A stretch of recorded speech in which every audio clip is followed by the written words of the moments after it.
Hi everybody, how's it going? Welcome to the epic hour.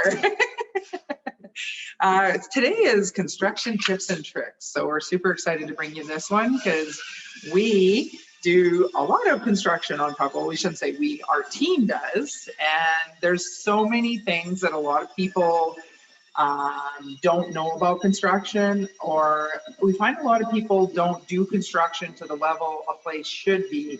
They put the money in the wrong places. And so we're going to cover a whole bunch of those kinds of angles and sort of things.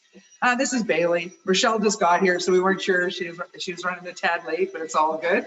So anyways, one of the things we like to explain to people when we're talking construction tips and tricks is literally that first you need to know your outcome of what the product is, okay? Are you doing a rental property? Are you doing an Airbnb? Are you flipping it to the public? There's all kinds of scenarios here, and that's going to affect what you're going to fix and how you should fix it, okay? Again, I'm not talking about cutting corners. I'm going to talk about different variants of product and why you would go that route. We come across a lot of people that have rental properties and they get very emotionally attached to their rental properties, which is not the thing to do. Question, are you emotionally attached to your stocks or bonds or any of those kinds of things? Not usually. There's the odd person that is a little emotionally attached, but typically for a lot of people that have an RSP or a stock or a bond, you don't even think about it, right? When you look at a rental property, it should be a hair similar for when you're fixing it, right? Like it should be a very paint by number fix, okay? Especially if you have multiple rental properties. Again, it's all about the demographic of who you're renting to ultimately. So, you know, the way we would do a student rental is not how we would do a social service rental. They're just two different kinds of clients. That's just the facts, right?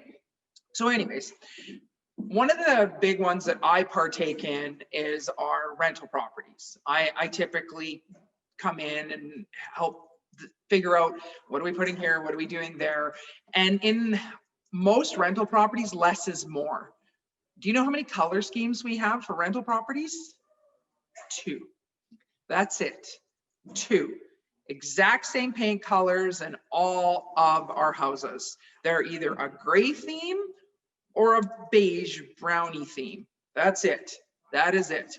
And people look at me like I'm crazy, but I'm like, this is how we can mass produce the houses and get so much product put out there. It's things like that that allow you to do it quicker, in and out, okay, and have your whole team be uniform in their work. Because they understand if the house has gray flooring, they know they got to paint the walls gray. If the house has brown flooring, they got to paint the walls brown. Just those kinds of things, right? So anyways, Airbnbs are different. That's Rochelle's specialty. She'll talk about those. And then student rentals is another one. Again, the way that we finish those compared to our standard rental is again not the same, but it's also not done to the nines like an Airbnb rental. So again, there's little tips and tricks that we'll get into that kind of cover off lots of the flow and lots of the ideas behind that. And did you talk about the background noise? No, not yet. I just kind of got into a few things, but yeah, you'll hear drills and voices and stuff because we are literally at one of our projects that's under construction. So, and this one's kind of an interesting one because it actually had a house fire. This shit happens. And this is actually a hassle-free landlord property. So there is a hassle-free landlord owner on it. And they've been getting paid rent on the 1st of every month as per our agreement, even though there was a fire. So for us, we try not to go through insurance unless it's a total loss. Right? Yeah. Because for us, we try everything in our power to make our deals as hassle-free as possible for all of our hassle-free landlord owners. And so if the renovation is something that our team can handle, then we just cover it off in our end of the deal. Yeah. And that's what we're doing here. So yeah, literally the house has to be condemned and then before we were going to go through insurance. Yeah. And this is half a duplex. Yeah. And so there was a fire, no one was hurt. No. Because again, we always say we can replace buildings, we can't replace people. Yeah. Our smoke detectors were working. everybody got out safely. So that's our main priorities when it comes to having a house fire. Best case scenario. Just damage. Yeah. You can recover from that. Yeah, and you know, when people have rental properties, it's never, Again, volume based, but it's never a question of if you have a house fire, it's when, especially when you were talking hundreds of tenants and hundreds of properties. So for us, it's just part of the beast nature of the game. Now I have a few of them. So Yeah. it's just, now it's like, you know, it happens, move on. And yeah, our big thing is smoke detectors. We check those actually. The laws here are 90 days, but we do them every 60. And then that way it's, we're well within our rights and everything. So. and then that way it gets our crews through the properties. Multiple every 60 times. days, Yeah. And we know that if anything sketchy is going on, we can be on top of it. Yeah. Because for us, again, we're very hands-on with our tenants because of our social services demographic that we rent to. It's not like a typical working class tenant. Yeah. And again, that's just what we signed up for, and we have those. Parameters in place, and that's where we have the capacity to do that. So yeah, I just was saying how, you know, the big thing to take away from today is how you should do your construction to the product that you're wanting at the end, right? Not every house should be done as if you're flipping it to the public, right? That's where I kind of had started and where we were going. And so I had briefly talked about just a regular rental, and then I was getting into how a student rental would just be a hair more up leveled than a regular rental. So some examples of that would be, what would we say, backsplashes on the property? Depending on, it's case by case. We have some properties that are going to be more geared towards university students, and then we have other houses that are going to be geared more for the polytechnic school. So like trades.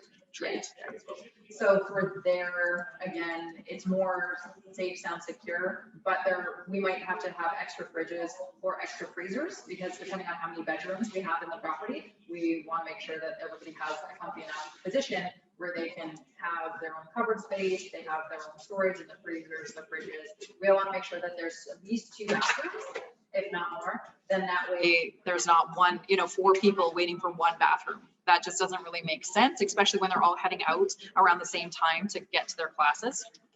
So things like that. And we also make sure in those student housing, we maximize the bathrooms. If you put 2 sinks, put 2 sinks. If you can put a tub at, like, that'll have the shower head, put the actual tub. So that, you know, there's a lot that can be going on in there. And then the way Rochelle will do the rooms will be literally, they'll be just, what would you put in a student housing? student rental, we're not doing the furnishing. It's not going to be like an Airbnb. It's going to be more bare bones. It'll be the bed, the mattress box spring. We'll put a mattress protector, but they're bringing their own linens and everything. And Yeah. then we would Have a dresser, a desk, if it would fit. Some of the rooms are smaller, they won't fit that. We'll make sure there's a desk in the shared common areas, and then make sure there's a closet of some sort. Some of our rooms are on the smaller side, so there might not actually be a legit closet, but we have a way that we could have some closet storage just built in on the outside. So again, very base bones, but it's very practical. When I went to school, I just rented a room from somebody in one of these places, and it was like $500 a month. Everything was there, brought my bedding, brought whatever I needed. I know the one time I shared a 5-bedroom house, 1 bathroom with 4 guys. So that was fun. Thankfully, they were really respectful, and I was like, you better not leave the toilet seat up. And they were great about it. So things like that. You have to think about who you're going to be living with and such, but it worked out really well. And a lot of times when people are there, they're not necessarily there to party. They're there to get through schooling. And so that's the kind of people we're. And ironically, our student houses are still, they fall into our 2-color paint schemes. Yep. They're typically done with our gray, and that's it. Like, it's the same gray paint that we will put in that student house that we are putting in a house in any neighborhood in our portfolio.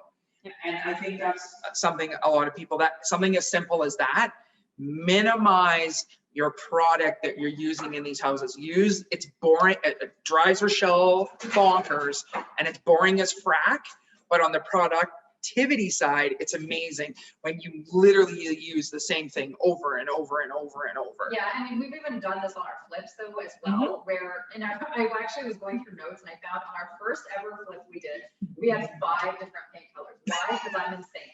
So from there, I was like, every room has to be different and this and this and this, right? And then now I'm like, no, our flips, I don't do the same color as our rental properties, but I pick a different neutral color. And I do switch that up between flips, depending on the area, depending on the product, but it's just one color throughout, right? And at the end of the day, if people want to do their own focal wall when they move in, or they want to repaint, have at her. I just decorate with the curtains and with the artwork, because that's going to give people an illusion of depth and warmth and all that other kind of stuff. And, you know, we go from there. So for us, it's try to make it as simple and streamlined as possible. And then there's less room for error, because you're dealing with multiple trades and you want to make sure that everybody's on the same page, right? When you're giving a scope of work, you need to make sure the plumbers are talking to the electricians, who are talking to the main contractor, who are talking to the laborers, who are talking to every person that's going to be going through that property. Because if they're not talking and one person says, I thought it was this way, I thought it was this way. Like yesterday, we were at one of our current flips. And this one's really exciting because it's a current flip project where we brought in the one main crew they're going to be doing the whole project from start to finish, which we've never had before. We've always had different contractors. Sometimes people are good for a certain period of time, then they have a life event, it falls apart, it doesn't work. So the contractor we've been working with, they've actually came in and finished 3 other projects. Everybody's always worried about when they open up the house, what they'll find. Good give a crap. The variable, the true variable, is the people you're working with. Yeah. Every time. If you're having hiccups, more times than not, it's the people you're working with, not what you found behind the wall. Yeah, because life happens, right? So you need to make sure that the people you're working with, you communicate really well, and that they can handle whatever capacities you're throwing at them. And the worst is when you get a contractor who's like, yeah, I can do that, I can do that, I can do that, I can do that. And then all of a sudden, they're halfway through a project and you realize they can't do that. Right. And so for us, the contractor we work with right now is amazing. And he has grown his crew as well, which has worked out really well, because we're able to now give them 2 to 3 projects at a time. They're able to make sure everything's run really efficiently. They communicate with our trades guys really well. If they need product, they communicate that. If they need design stuff, they communicate that with me. If they need to do a walkthrough with Alisa for structure, they do that. And we even have like different trades and people for specific types of properties. Yeah. We try to know other people. Again, we had to learn the lesson over that not everybody is a critical thinker or detail orientated or common sense, right? It's the capacity, right? And once we've got that figured out, it's been really easy to map out contractors for projects and in-house people for projects for those kinds of things, because that is critical. Because the way somebody who's done rental property construction their whole career is not who you want to do the construction on your Airbnb or your flip to the public. No. Okay, because they're going to walk through there with their boots on. They're going to not put drop cloths down when they set down tools, right? They're not going to have those little attention to detail that is going to be so critical. Okay, because all it takes is one tool set down on your quartz or granite countertop and there's a chunk out of it now, right? Oh shit. Or right? the mystery chunks that came out of the tile flooring that Right. we're supposed to keep in a property. Right? That's awesome. Yeah. Yeah, no, things like that where if you don't get the right people in there, like, and of course, no one's gonna pop up to it. Well, I didn't do it, it wasn't me, right? So you need to make sure that. It was Casper. It's always Casper. Yeah. He's in every house. Yeah, wish I could have cameras all the time, but Right. unfortunately, it's not a possibility. Yet. So for us, we make sure, like, for example, we had one contracting company that we were trying to bring in to do some of the Airbnb renovations. Epic fail. I then have to turn around, kick them out of the project, move them on rental properties, and then bring in our higher end carpenters. And it's interesting because this one carpenter that we have doing my projects, she understands Rochelle, she can communicate with me. Yeah. Not everybody can. I talk really fast. I give really insane directions at a really crazy Pace, and some people miss half of what I'm saying.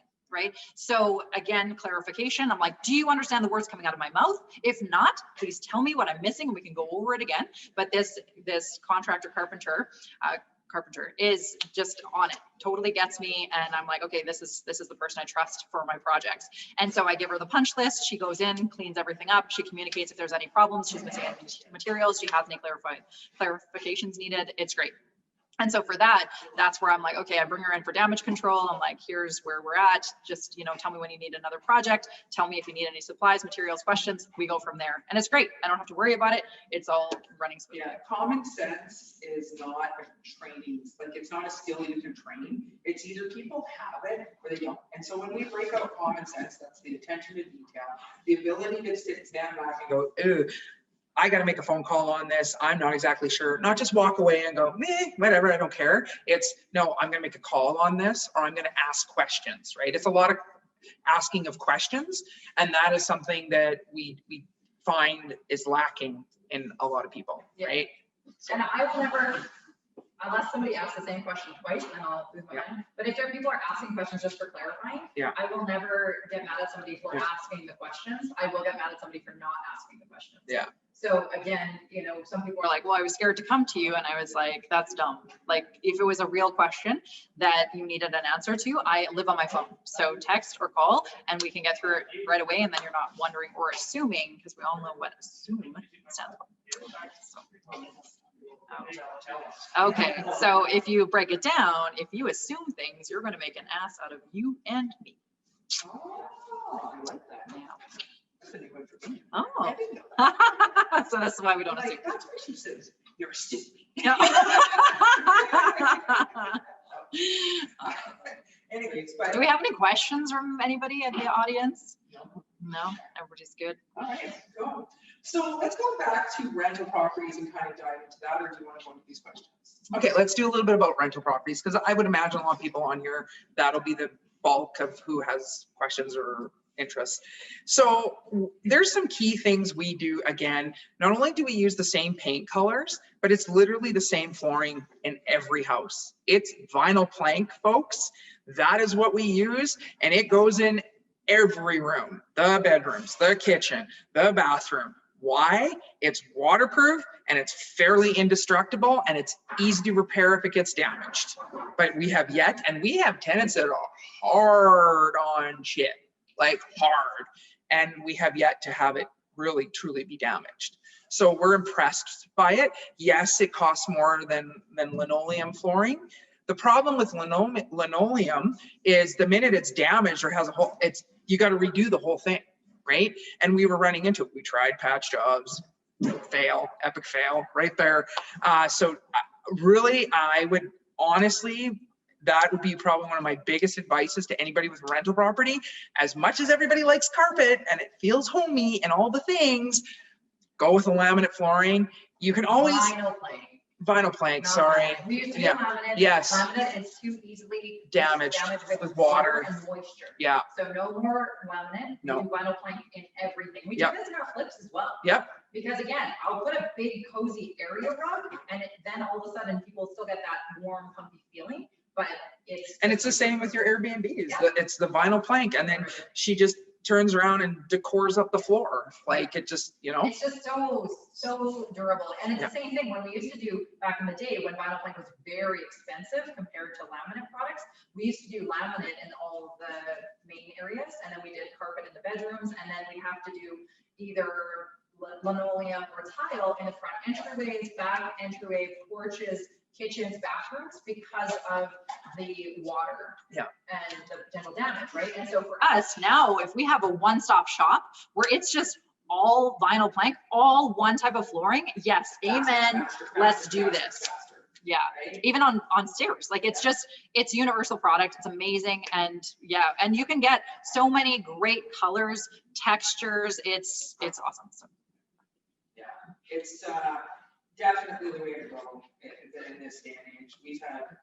We've put it through a lot of tests and we're having very good results for us anyways. And the pricing has come down. It used to be at a price point where it wasn't, but again, it's also us with bulk buying. That's another area. If you're a landlord and you have only a few properties, why not get to know a few other landlords? Go to a wholesaler or go somewhere, see if you guys can come together and pick a similar flooring, and then you can buy and purchase together through an account that will allow your price points to come down, right? If you're doing rentals for just your average person, stick to the KISS philosophy.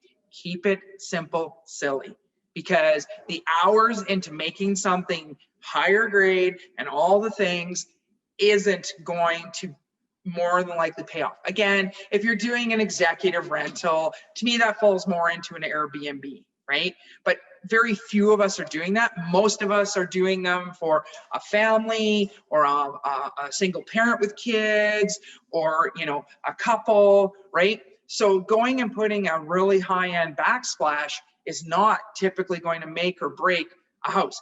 Putting paint that takes crayon off really easy is going to make your life way simpler and easier, right? Yeah, just figure out where to spend the money where it makes the most sense. Absolutely. On the property. And it's interesting too, because even again for a flip, we would never put a tile backsplash in any of our rental properties for what we do, because it doesn't make feasible sense for the numbers. No. But for anybody who is doing that, where that's just, you know, expected in your market, you can save a lot of money by buying clear out tile, discount tile.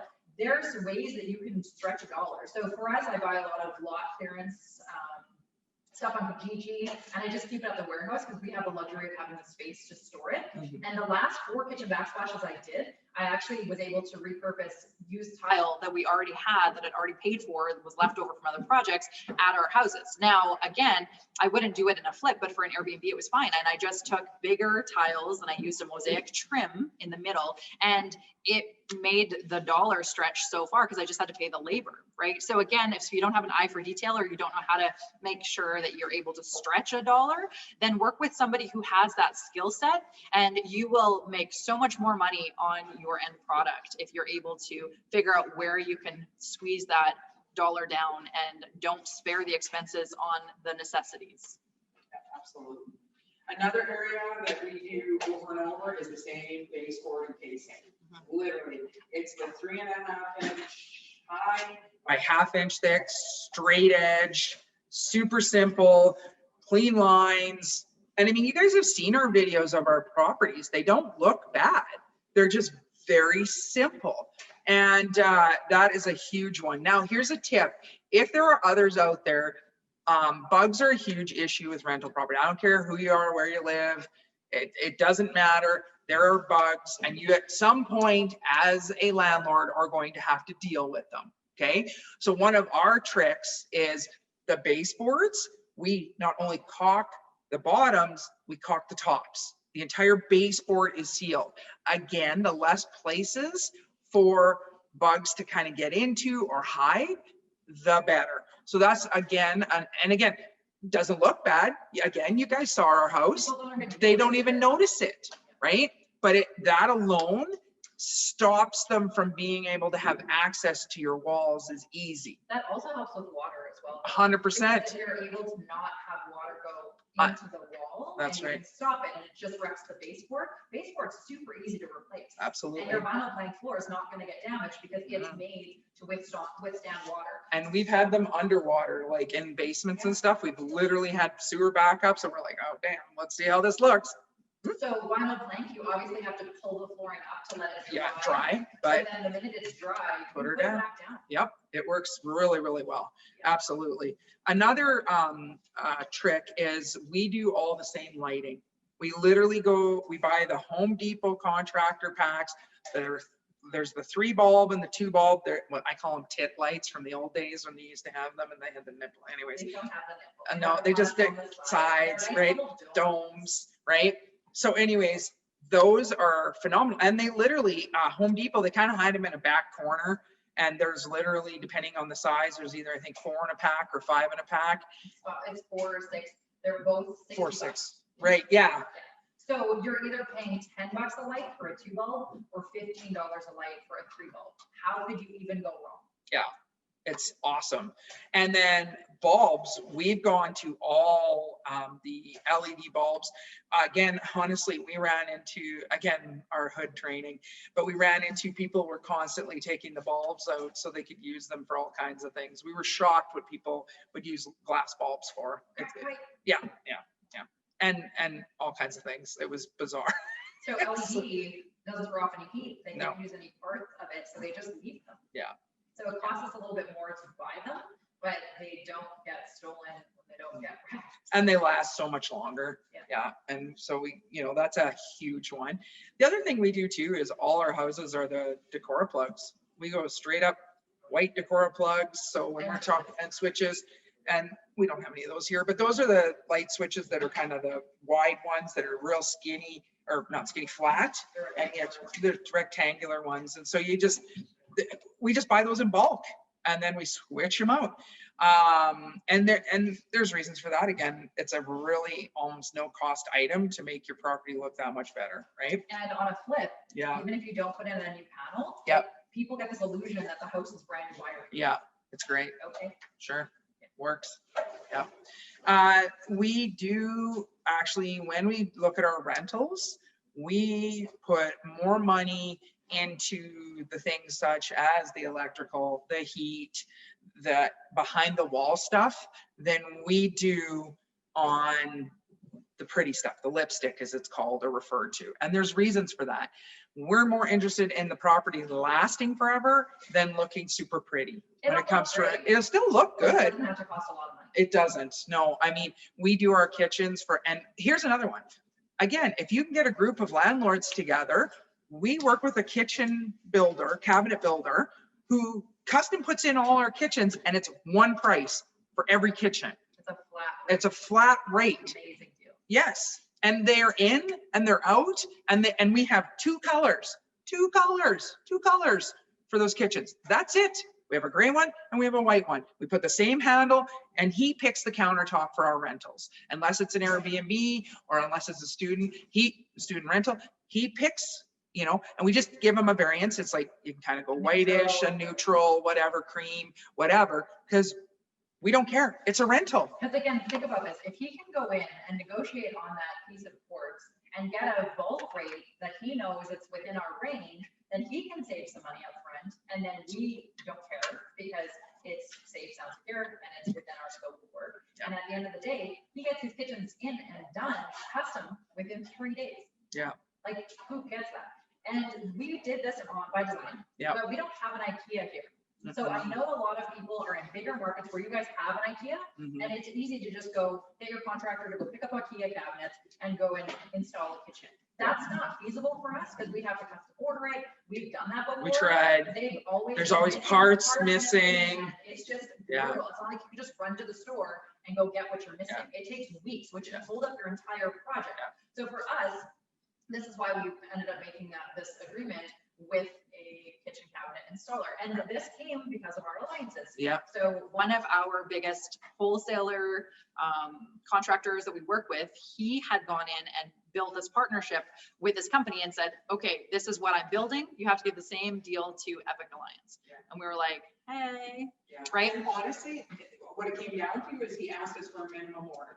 We have to order 4 kitchens a month. For us, that's no problem. Again, this is why I'm saying, if you only got a few rentals, partner with people. See if you can do, okay, we'll order 12 kitchens a year amongst your group, right? Like, talk to them and make it happen. We're actually doing that, even with the level we're at, we're doing that with a couple other people, so that the kitchen is a prime example, but we're actually looking at it for baseboards and all kinds of things, so that we're all using the same product and we're going in and bulk buying that mass amount. Yep. And for us, if anybody's in the Saskatoon or Saskatchewan area, reach out. We love to be able to share deals and share suppliers. And share absolutely. And if you want to find out, like, hey, where do we get our flooring from? Where do we get our kitchens from? We will gladly introduce you. And again, we'll say, like, hey, give them the Epic rate, or see what you can do to try and get them under our arm. And they'll or buy the same flooring we're buying and get it at our price point. Like, we're okay with that. Absolutely. So some other cool things that we do with rental properties is, number one, I think what gets left in the dark is a lot of people won't look at the roof or the foundation. When you walk up to a property and you're purchasing them, those are the very first things you need to look at, okay? Foundation issues, 90% of them come from water problems. Okay, water problems come from the property was graded poorly, or the eaves troughs aren't working, or there's none. Literally 90% of basement issues come from those simple things that are super cheap to fix. So when you're looking at a property to buy, or just, seeing if it might make sense or what the issues might be, do a perimeter walk around. And if you can see that the gutters, the eavesdrops are overflowing and the downspouts are not working properly, you can pretty much 95% of the time guarantee that there's going to be moisture issues in that basement. And it's super predictable. And so when all of a sudden you go down into the basement, you're like, shocker, there's moisture issues. Yeah, we knew that before we even walked into the property. Yeah. Predictable. Yeah, absolutely. And when you cannot let materials and items collect in the eavesdrops, you cannot. And that's a great, negotiation trick. If you're out there and you're buying properties and you walk up and there's little plants growing out of the eavesdrop, guaranteed they're selling it because they've had water come in the basement. And the reason they had water come in the basement is the downspout is ending right in the corner of the house. And the eavesdrops are just all straight overflowing and everything's coming right on the house. And it's like, yes, please, I'll buy your house. No problem. Because it's an easy fix. Absolutely. Yeah, those are big ones. Cool. So here's our questions. Individually, what originally drew each of you to the electrician's trade? So there's a little something, not everyone knows it, but most people do, that Rochelle and I went through the electrician program in Saskatchewan. Yeah, so actually for myself, I had originally heard of this person who had, right after high school, gone and gotten their electrical ticket, and then they went and worked on offshore oil rigs. And then they were basically retiring before 50 because, yes, they made crazy amounts of money. They actually invested in real estate with their money, and because they were offshore, the rig company would fly them. They worked 1 month in, 1 month out, So they only worked 50% of the time. Made crazy bank because they worked away from home. And then on their months off, they basically traveled the world because the rig company didn't care whether they flew them back to Canada or they flew them to China or they flew them to Australia or they flew them wherever. And so I was like, yeah, sign me up, please. And that was originally my inspiration to get into the electrical trade. So what my plan had been was to do a year of residential, then a year of commercial, and then learn about industrial so I could prime myself to be able to go get an offshore rig job. Then the universe had a different set of plans, but my goal originally, the reason I wanted to do that was because I wanted to make a lot of money. I wanted to only have to work half time, and then I wanted to travel the world. So what was super interesting about this is that that's still my goals, but the plan and the map changed when I met Alisa in my first year of schooling. There you go. And for me, at the time where I was working, I just wanted to keep my job. So I had been an equipment operator. I was operating cranes and diggers and bobcats and things like that, and driving, have my 180, so driving trucks. And then we had a management change. I was doing high voltage power line construction, and one of the managers came in, and basically everyone who was there, if you weren't like in a retirement position, like in the next 5 years, you either had to become a lineman or an electrician. And I was like, oh my gosh, I was 30 and I loved working outside, so I kind of liked the idea of being a lineman. But then when I actually sat down and wrote out a pros and cons list, I came to the realization, I knew where I wasn't super happy being there. And I was like, okay, well, if I become a lineman, I'm stuck there. Like there's not a lot of other opportunities or jobs for linemen, but becoming an electrician, I looked at it like it was going to open the door for me to run my own business. I could become a teacher in the trade schools. I could work with OH&S. Like there was all of these possibilities becoming an electrician. So in the end, because I had to pick one, I went after the electrician one, and that is why I did it. So, yeah. Awesome. And then when studying to begin working as an electrician, what construction or trade tips and tricks did you learn early on? You did more. Well, I know I don't want to work with her because she electrocutes you. So I worked only residential, and a lot of the work I did was not live, because lots of the stuff we did was wiring hotels and wiring pre-construction condos or during construction condos, I think. And so we would go in before there was even any service to the property, and then we would just wire the suites, get everything tied into the panel, completely dead, and then move on to the next. So I got used to working very fast because that's just my pace. And then Alisa had said, oh, hey, I'd like to learn more about how to wire residential. I thought. So we talked to to my boss at that point in time. And I said, hey, could Alisa come to the work site with me and do some Wiring. And he's like, yeah, that's fine. Cool, whatever. And so again, I had, knew Alisa was an electrician, but I kind of forgot she was a high voltage electrician. And that in her line of work, it's not about speed, it's about accuracy and being 100% with it and like completely focused, because Learn to become a very pinpointed sloth. yeah, because if you make a mistake in her line of work, you die. Right? Second chance. Yeah. And so this is why I could never do that, because I would die. And so at the end of the day, when Alisa came and worked, I was like, okay, this is what you got to do. You got to go here, here, here. When you tie this in, this is what you do, blah, blah, blah, blah. And then I left and I went to work on my suite. So I come back, I've already done my circuit, and Alisa's on her first plug. And I was like, you okay? What's going on? And so she was working so meticulously because that was ingrained in her. And I'm like, dude, it's not live, right? So then anyway, fast forward, we ended up having a live circuit, and Alisa took a little bit of a poke, right? So again, it's 120, it's an outlet. You're not going to die. But at the end of the day, Alisa was like, woo! And I was like, oh, sorry, I forgot that one was live. So it was a pretty funny story, and I was like, settle down, you took a poke, you didn't die. But again, completely different realities, right? Because when you're in residential, I mean, unless you put your hands in the panel, a little poke off of the plug's not going to kill you. Again, I'm not telling you to put a knife in there and do that, but I'm just saying, like, if you touch it, generally you're fine, right? But it was just a funny story. So ever since then, we were like, maybe we'll just stick to what we do. Which is working real estate. Yeah. Investing. Either one of us. Yeah. But no, it was good. And as far as like, I'm thankful that I us being tradespeople, that has been one of our biggest advantages to getting into the real estate investment world. Or construction for that matter. The fact that we can go in, I'm telling you, if you're going to get into, everyone's always concerned, sorry, I'm having like 6 conversations in my head.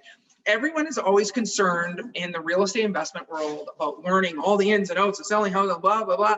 Honestly, shadow a home inspector or a contractor and go to some job sites and learn some construction lingo and actually learn how a house is built. Because that, in the end, I'm telling you right now, is going to make you way more money than knowing every single real estate strategy out there is. Seriously. Then, because you're always going to, it's going to be always easier to find the real estate strategy than the trade knowledge. It really is. So that's been our look and view and what's been real for us. And it's also interesting too, because when we meet with new contractors or new people, tradespeople, whatever, for quotes, again, this is before we did everything in-house, we would go and call a company, get 2 to 3 quotes, and sometimes, you'd get the, oh, sweetie, let me tell you, right? And again, we're not gonna be like, yeah, we're electricians. Yeah. No shit. We just let them talk. Yes, right? I do. And so all of a sudden, when they try to snow us on a quote, we're just like, yeah, like, oh, you need this and you need this. I'm like, we don't actually think so, and just let it go. Yeah, that's already a 100 amp panel. We already are aware that that doesn't need to be changed, but thanks, tips. Bye. So, and again, with the furnace and with the structure and framing, and sometimes if you have a framer come in and say that they're like, oh yeah, we just need to do the beam or the framing with 24-inch on center, and we know by code it needs to be 16-inch on center. Like, those are things where we're like, obviously, I don't know where you have worked before, but that's not even code, right? Or in a basement, if you're not using treated 2x4 on the bottom, like, what are you doing? Like I'm not a carpenter, and I don't need, this is kind of common knowledge, right? So you just want to make sure that you know what code is, so that you are kind of 2 steps ahead. So when you're talking to the contractor, you can find out if they know their shit or not. Yeah, so. Absolutely. Language, we say that all the time. If you watch other videos of us, we talk all the time how important it is to learn the language. And that's just learning enough lingo so you can have those conversations. And that's what the trade stuff is all about, is learning some of the language so you can have those conversations. It's definitely worth your while to put some time into that if you're going to have properties. Yeah, and another question here is, were there any construction skills, tricks, or tips you had learned before entering the industry? I think a lot of it has to do with just making sure that you are working with people who understand systems and being able to follow timetables. Because if somebody comes in and they're like, oh, this job will take me 2 days, and you know that there's no way that job should take less than 4, you're already going to have issues. Because one, what corners are they going to be cutting? Or are they going to be under budgeting your project so that at the end of the 2 days, they're going to come to you and be like, oh, it's bigger than I thought it was going to be. I have to double my quote. Because for us, whenever people give a quote, that quote is the quote, unless there's something. A text, Yeah. anything, get it in writing. Yeah, unless there's something completely unforeseen that happens, right? And, you know, at that point we'll reassess, but it's like, don't do the work without getting a written consent from someone on our team, because we won't pay it. Well, example, the roofer, one of the roofer contractors we work with heavily, he literally, it's such a great relationship. I just send him the address again, because 2 color shingles, that's it.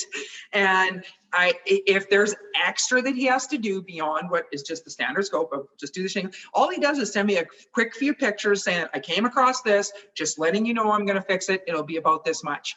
I literally can approve that in under 3 seconds. Doesn't slow him down, doesn't change anything, and we're on the same page. Yeah. Great. We had called a roofing company the one time, and we said, like, hey, we do lots of roofs. We're looking to add to our team. It's a rather big company in Saskatoon here. And so we called them and said, this is how we work, right? We give a lot of business, but we expect a written quote up front. And then if you're on the roof and you notice that there's rot and wood or anything, you just send us a quick picture. And then we would say, okay, yeah, sounds good. This is how much is it going to be to do, da, da, da, da. You do it, that's fine. And he's like, no, I don't have time for that. I work really fast. I don't have time, whatever. I'm just going to throw it on the bill. And I was like, we can't work together because that's shady, right? And so I'm like, you can't be on the roof with a phone in your hand because everybody has one. Take a picture, send it to us. And then we say, yay, that's cool. Thanks. How much more is that going to be to the quote? That's shady. Right. And so again, didn't work because his parameters and our parameters were completely different. And so that's fine. Just didn't work. Missed out on some business, and that's it. Yeah. And we never tell our contractors not to do the work. We just want to be notified Ahead of time. Or also it's the education. We want to know what's going on. Okay, that happened. Are we just band-aiding what happened, or is there something deeper we need to dig into to actually fix the problem so we're not here again?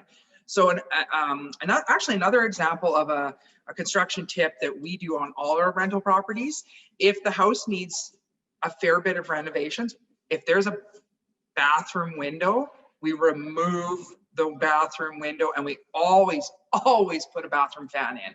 And that bathroom fan goes on the same switch as the light switch. One switch turns on the light and the fan at the same time.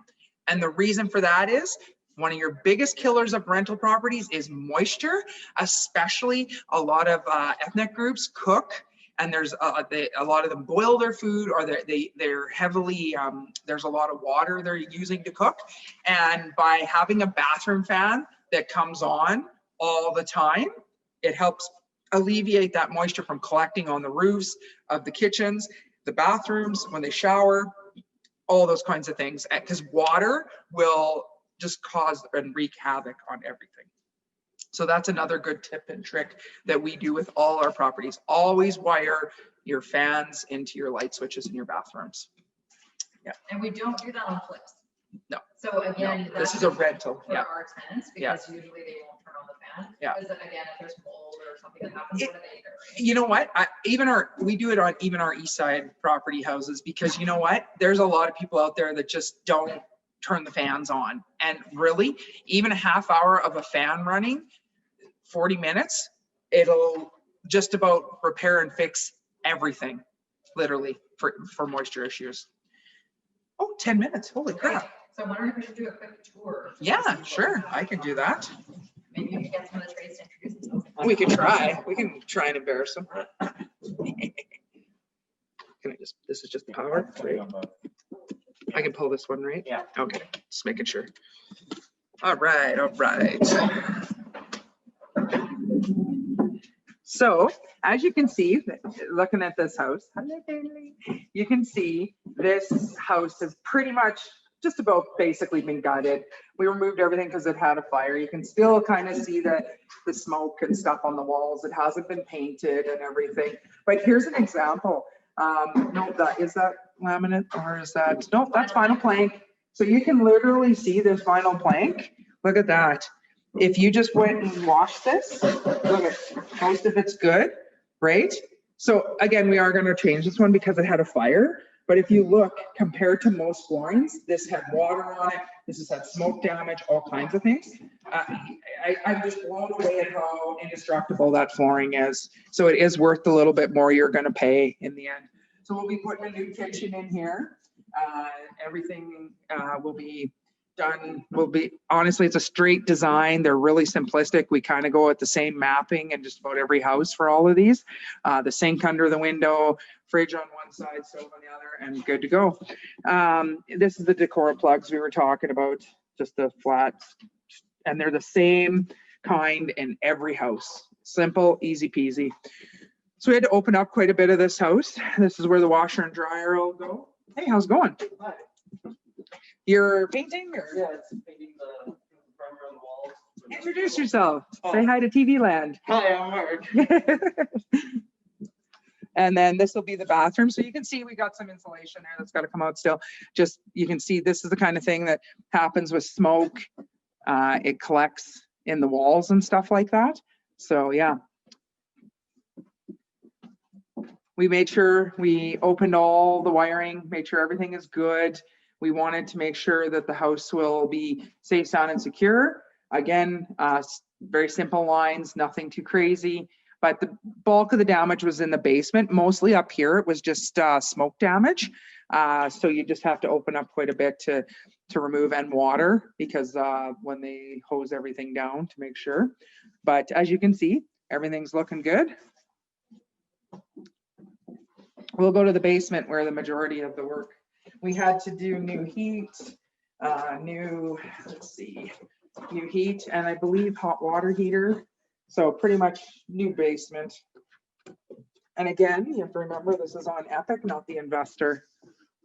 So you can see here, new rec room. Hey, how's it going? Hey guys. How are you? So say your name, you're on TV Land. How's the internet? My name is Denver. There you go. And carpenter, plumber, all the I'm things. a fourth-year carpenter, There you go. and I got motor mature. That's okay. Means you're working. Yep. So over here we have, who we got over in this corner? Cold Mahooser, journeyman carpenter. Nice. Mudding and taping away. Look at you guys go. So I think this, what are we gonna have in here? I think this is a bathroom again. Yep, another bathroom. And the cool thing about opening a house is it allows us to come in and do everything right. That's one of our biggest pet peeves.